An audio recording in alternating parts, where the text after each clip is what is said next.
What's up, geeks and gamers? It's Jeremy coming to you with another video, and today we are going to talk about a very serious situation that happened yesterday involving Tucker Carlson of Fox News. Now, if you are somebody that is simply going to sit here and whine and cry because I am covering this topic and you don't think that it fits on the Geeks and Gamers channel, you have the option to click off this video right now and you can go and you can find your safe space. This is not it. So, for those that aren't crying and aren't sensitive, let's talk about this and how it applies to geek culture. Now, Tucker Carlson is a conservative of Fox News. He often speaks out against a lot of the far left rhetoric going on, kind of the same things that I do. And his house was targeted by a mob of people. And no, I am not going to call them protesters because that is not what they are. They are a mob. They are a dangerous group of criminals that should be put behind bars because Antifa is nothing but a domestic terrorist is what they are.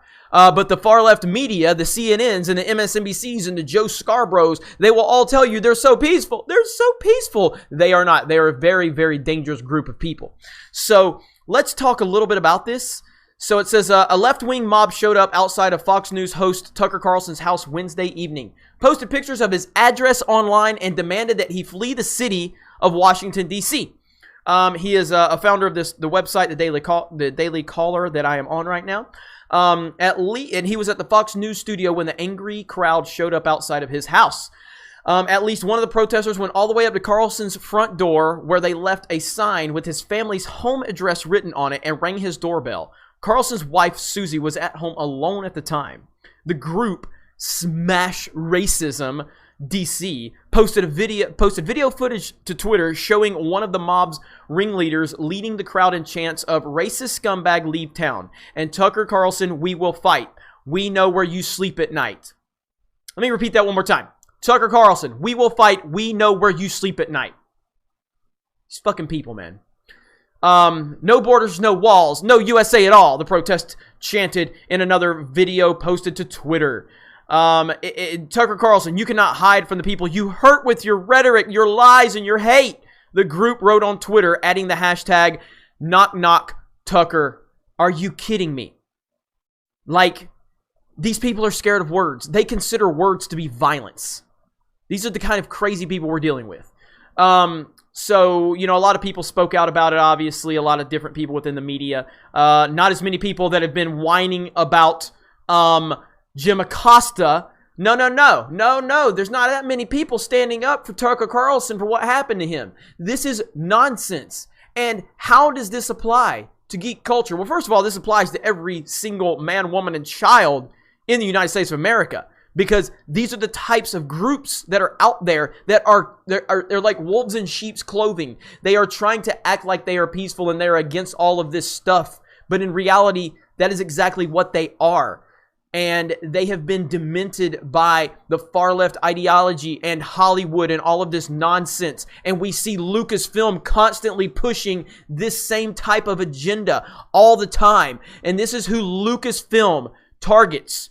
This is who Lucasfilm is actually trying to pander to. This is who Marvel Studios is trying to pander to. This is who Nintendo yesterday bowed down to with the Game & Watch controversy. This is who Nintendo bowed down to. Why? Why did you bow down to them, Nintendo? I love Nintendo. I've defended Nintendo for years and years and years. Some people would accuse me of being a Nintendo shill. Nintendo. You bowed down to these nut jobs, these dangerous nut jobs. Lucasfilm, the same type of buzzwords that are being used against Tucker Carlson are the same buzzwords that you have used time and time and time again to talk about your own fans. Racist, sexist, misogynist, all this stuff. This is what Lucasfilm and their employees have used to describe Star Wars fans over and over and over again. These are the same types of words that people use to describe me now. Why? Name one racist thing I've ever said. Name it. You can't. But you want to continue to throw these buzzwords out because you are programmed by the far left. This is a dangerous precedent right here. A very dangerous precedent. These people are very dangerous and they must be stopped. What is going on in our culture that is allowing this type of nonsense?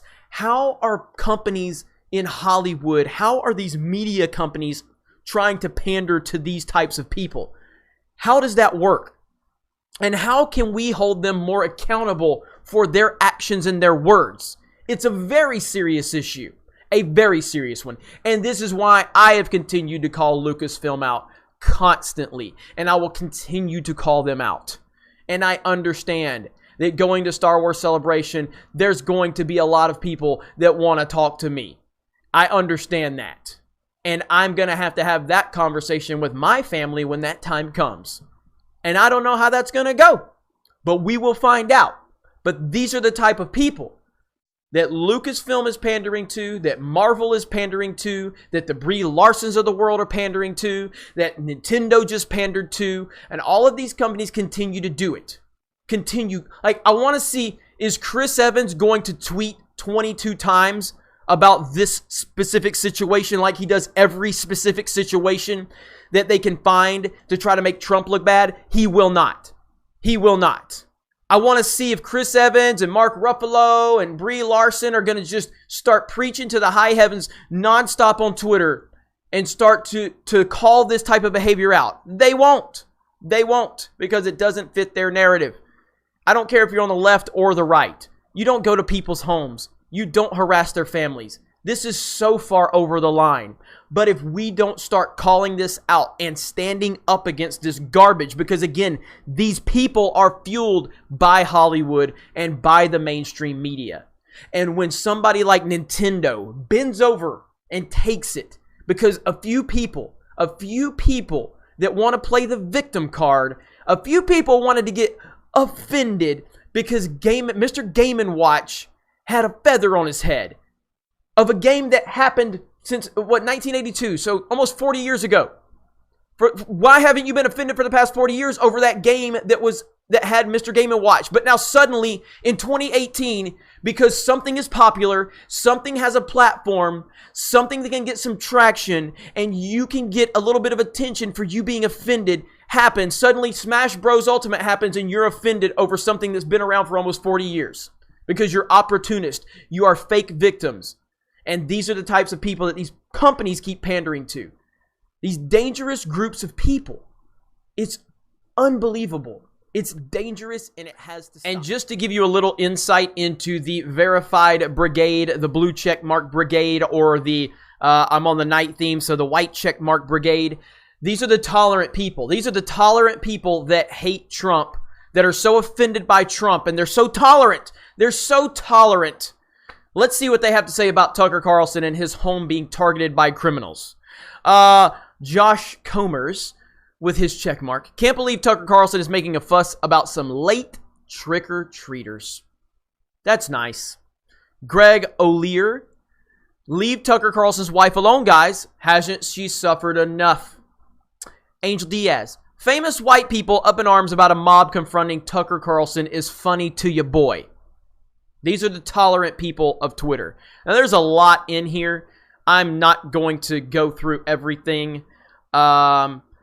You know, there's Stephen Colbert. I guess he tried to half-ass, denounce it. And then somebody's like, no, you should definitely terrorize Tucker Carlson, at least as long as Christine Blasey Ford has to keep moving because of death threats. So it's like, yeah, fuck everybody because somebody said they got death threats. Guess what? If you're online, if you are anywhere, you've gotten death threats. It happens. It sucks. But it happens. But it's not isolated to one individual person. But I love when individual people act like they're the only people that ever got a death threat.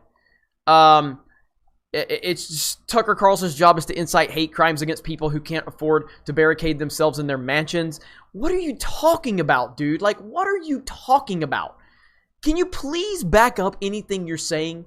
All of these verified accounts are just absolutely destroying him. I mean, destroying him. They have no compassion whatsoever. They are just jumping on the I hate Trump, so I'm going to hate everybody and justify violence and people targeting people's home. It's unbelievable. It's absolutely ridiculous, and it's unacceptable on every single level, but these are the type of people that we're dealing with. Carlson, you got a lot of people that have your back, brother. You know, and this is just unbelievable. It's unbelievable. We all have to stand up against this crap. You guys have a good day, and we will talk to you later.